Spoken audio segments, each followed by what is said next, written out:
بسم الله الرحمن الرحيم الحمد لله رب العالمين وبه نستعين أمور الدنيا والدين ما أنتوا بيشوا تهاي بيشي كواد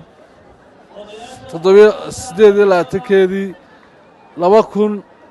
صدق يلا باتن سنة كي عصبة وحما أنت سوق بجوابي هريال كي هريال هذا تشامبيون ليج وسارده عافما وسارده عيارها يو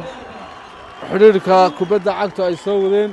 kaasoo ay ku isugu yimaadeen gaashaan gabiile iyo gaashaan hargeysa waxa koobka ku guuleystay gaashaan hargeysa oo maasha Allah si wanaagsan wax raga leh ugu badisay amniga iyo qiimaha ay leedahayna waxa hormuudga madaxweynaha jamhuuriyadda Soomaaliland mudane Muuse Biixi Cabdi ayaa wuxuu muujiyay ahmiyadda uu hayo dhalinyarada qaranka jamhuuriyadda Soomaaliland maadaama dhalinyaradu tahriif fara badan iyo ay gali jirtay maanta caalamkii iyo koobkii gadar lagu qabtay oo kale ayaa ka dhacay hargeysa si qiimo weyn ayaan ugu xusaynaa madaxweynaha qaranka isagoo ka soo qayb galay madaxweyne ku-xigeenkii jamhuuriyadda Soomaaliland Cabdiraxmaan Cabdullaahi Saylici iyo wafdi ballaaran oo wado ayaa soo xiray koobka runtii komishanka xakamaynta HIV/AIDS-ka Sonlak uu gudoomiyahana uu yahay madaxweynaha qaranka jamhuuriyadda Soomaaliland intuu koobku bilaabmayba waxay waday wacyigelin fara ballaaran oo dhinac walba taabanaysa har iyo habeen hablaha qiimaha leh ee sharafta leh ayaana ku matalayay komishanka xakamaynta HIV/AIDS-ka wacyigelinta iyagoo maanta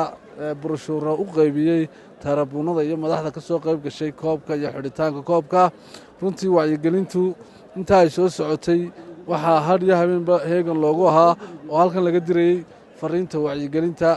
komishanka xakamaynta heegan ugu jira qaranka jamhuuriyadda Soomaaliland markasta uu ag taagan yahay dhalinyarada iyo bulshooyinka reer Soomaaliland isagoo ka wacyigelinaya inay islaaliyaan kana hortagaan xanuunka guurka hortiina isbaaraan wixii farsamo iyo u baahan inay la soo xidhiidhaan komishanka lambarka halka ku qoran ay kala soo xidhiidhayaan 328 oo free ay kala soo xiriirayaan komishanka intii komishanka xakamaynta HIV/AIDS wuxuu ugu jiraa si ballaaran qaranka inuu gaarsiiyo wacyigelinta meel kasta ay joogaanba xuduudaha iyo dhammaanba Soomaaliland aad iyo aad baan u hambaleynayaa qolada hotline-ka iyaguna sida fiican u wada hawsha waan hambaleynayaa